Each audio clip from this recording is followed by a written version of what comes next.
बड़ी बहू वर्षा हर काम में बहुत तेज थी, वहीं छोटी बहू हर्षा हर काम आराम से करती। वर्षा को अपनी तेजी पर बहुत घमंड था। वो बात बात पर हर्षा को ताना मारा करती। वर्षा किचन में खाना बना रही होती है और हर्षा से कहती है, देवरानी जी, इतना धीमे धीमे खाना बनाओगी तो लोग भूख से मर जाएंगे। पिछले जन्म में कछुआ थी क्या? मेरा तो पता नहीं, आप बहुत तेज हो। आप पिछले जन्म में घोड़ा थी क्या? वर्षा आराम से चली जाती। खाना खाने के बाद वर्षा का पति गौतम, हर्षा का पति लोकेश और उनके माता पिता बैठकर टीवी देख रहे होते हैं। तभी सास कहती है, अरे रामायण लगा दो हर्षा। हर्षा धीरे धीरे चैनल बदलती है। जब तक रामायण की चैनल पर पहुंचेगी रावण मर भी चुका होगा। हाँ बेटा हर्षा, जल्दी लगा देना, राम भगवान के दर्शन कर लूं। जी लगा तो रही हूँ। इतना स्लो? सासू माँ इतने में तो अयोध्या जाके राम भगवान के दर्शन कराएंगी। सब वर्षा की बात पर हंसने लगते हैं। वर्षा हर्षा के हाथ से रिमोट लेकर रामायण लगा देती है। हर्षा बुरा नहीं मानती और वो भी हंसते हुए वहां से चली जाती है। एक दिन हर्षा खाना खा रही होती है, तभी वर्षा वहां आके कहती है, अरे कितना धीमे धीमे खा रही हो, इतने में तो शादी में 100 लोग खाना खा लेते। आधे घंटे से खाना खा रही हो तुम। अरे खाने को चबा चबा कर खाना चाहिए। हाँ हाँ, आप तो चबा के भी खाती हो और दबा के भी। अरे आपको मेरे धीरे खाने से दिक्कत है या ज्यादा खाने से? अरे आप धीमे खाओ या ज्यादा खाओ मुझे क्या, बस मैं ये कहने आई थी कि सुबह कुछ मेहमान आ रहे हैं, जल्दी उठ के खाना बना लेना, देर मत करना। साथ में बनाते हैं ना। तुम्हारे साथ बनाऊंगी तो स्पीड को 5वें गियर से पहले गियर पर ले आना पड़ेगा। अरे भाई, तुम्हारे साथ रहकर तो मेरी तेज रफ्तार पर भी असर पड़ेगा और मैं भी तुम्हारी तरह हौले हौले काम करने लगूंगी सब। ठीक है, मैं पराठे बना लूंगी और सब्जी बना लूंगी। आप चपाती बना लेना और दाल बना लेना। हाँ हाँ ठीक है, पर अलग अलग ही बनाएंगे। अगले दिन हर्षा जल्दी उठ के काम करने लगती है और वर्षा सुबह उठ के ये सोच के वापस सो जाती है कि काम तो वो तेज कर ही लेती है, अगर थोड़ी देर सो भी जाएगी तो भी हर्षा से पहले तो काम निपटा ही लेगी।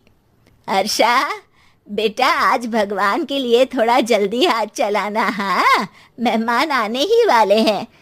जी हाँ माँ, आटा गूंद लिया है, आलू उबल रहे हैं, पराठे बनाने ही वाली हूँ, फिर सब्जी भी बना लूंगी।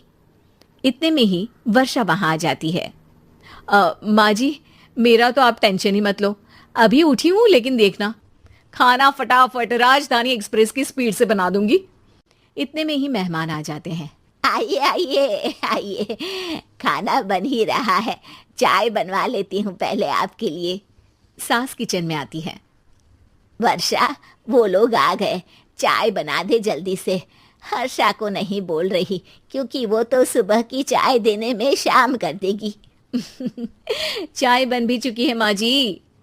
वर्षा तेज ही नहीं, सबसे तेज है। अब चलिए मैं चाय लेकर आती हूँ।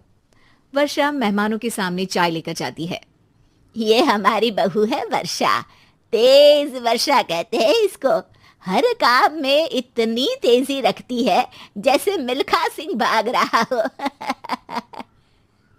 अरे वाह वाह, फिर तो खाना भी जल्दी मिलेगा हमको। हाँ हाँ, आप चाय नाश्ता खत्म कर लेंगे, उसके पहले ही वर्षा जल्दी से स्वादिष्ट खाना भी लेकर आ जाएगी। वादा तो कर लिया जल्दी खाना देने का। आपकी चपाती भी नहीं बनी और दाल भी नहीं उबली। फिर भी तुमसे पहले काम खत्म हो जाएगा मेरा। तुम्हारी तरह नहीं हूं, घड़ी की सबसे पतली सुई की जैसी धीमे धीमे धीमे काम करती हो तुम। बस वर्षा अपने तेज हाथों से दाल कुकर में चढ़ाती है और आटा निकाल के गूंथने लगती है। थोड़ी देर में कुकर की तेज सीटी बजती है और वर्षा का हाथ डोल जाता है। आटे में पानी ज्यादा पड़ जाता है।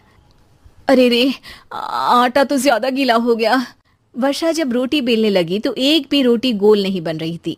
कोई रोटी श्रीलंका के नक्शे जैसी थी तो कोई रोटी ऑस्ट्रेलिया के नक्शे जैसी बनती। वर्षा चिढ़ जाती है। कुकर फिर से जोर से सीटी मारता है। सास बाहर से आवाज देती है, वर्षा बेटा, आज स्पीड थोड़ी कम लग रही है। टाइम और लगने वाला हो तो बता दो बेटा। वर्षा को ये बात सुनकर बहुत बुरा लगता है। वो सोचना भी नहीं चाहती थी कि कभी उसकी तेजी पर कोई सवाल उठेगा। वहीं हर्षा धीमे धीमे अपना काम करती रहती है।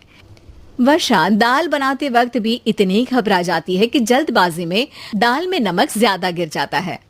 वर्षा का खाना फिर भी हर्षा से जल्दी तो बन जाता है और जब खाना मेहमानों के सामने लगता है तो सब हर्षा के खाने की तारीफ करते हैं। अरे पराठे तो कमाल की बनी है और सब्जी भी। बस दाल में नमक थोड़ा इधर उधर हो गया है। वर्षा को बहुत शर्म आती है और वो नीचे सर करके खड़ी रहती है। तभी हर्षा कहती है, वो ना मैं थोड़ी जल्दबाजी कर गई और नमक ज्यादा हो गया, पर पराठे तो वर्षा भाभी ने ही बनाए हैं, इसीलिए तो अच्छे बने हैं।